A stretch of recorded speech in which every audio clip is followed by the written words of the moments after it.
চিংড়ি মাছের মালাইকারি কিন্তু রেডি।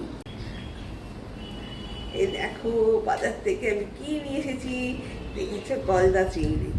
আজকে আমি চিংড়ি মাছের মালাইকারি বানাবো নারকেল দুধ ছাড়া। নারকেল দুধ ছাড়া আমি বানাবো চিংড়ি মাছের মালাইকারি।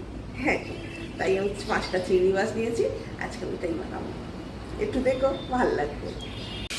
প্রতিটা চিংড়ি মাছ কিন্তু 40 সেকেন্ডের বেশি ভাজবে না, তাহলে কিন্তু টেস্টটা নষ্ট হয়ে যাবে। মিনিমাম 40 সেকেন্ড ঘড়ি দেখে করো, ভালো লাগবে আর টেস্টটা।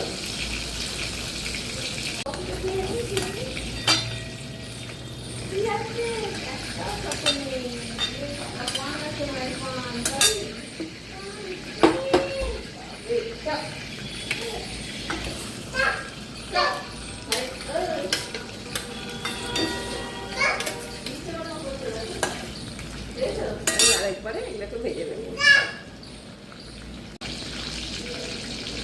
প্রথমে আমি এই তেলটাতে পেঁয়াজ কুচিটা দিয়ে দিলাম। দেখো ছোট ছোট করে কুচি কুচি করা।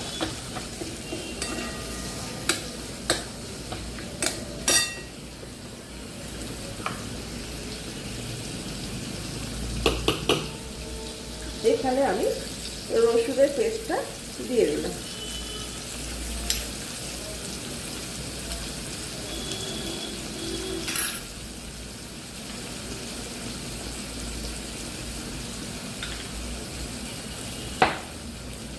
লাল লাল ভাজা হওয়ার সঙ্গে সঙ্গে এখানে আমি সর্ষে, পোস্ত, কাজু বাদাম 5-6টা, দুটো কাঁচা লঙ্কা, একটু হলুদ, একটু কাশ্মীরি লঙ্কা, একটু টক দই আর দিয়েছি একটু চিনি।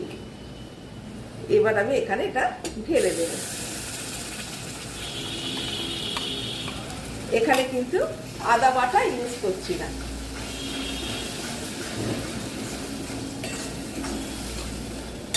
এই কৌটোটা ধুয়ে আমি এটা জলটা দিচ্ছি।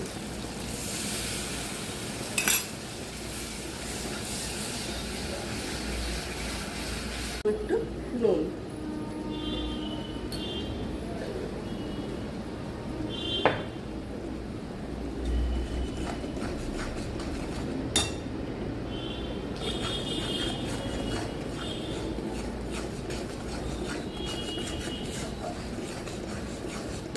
ভালো করে করবো যতক্ষণ না তেল বেরোচ্ছে।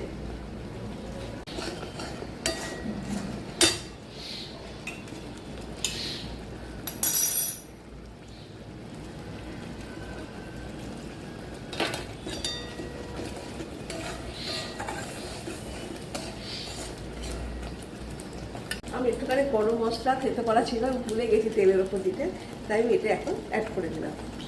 এতে 2টো এলাচ, একটা লবঙ্গ বা দারচিনি দিয়েছি।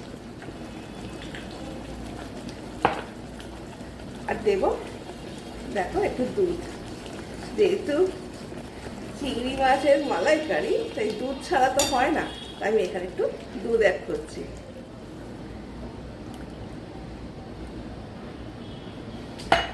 এবার আমি ধিমে আছে আস্তে করে এখানে এগুলো ঢেলে দিচ্ছি।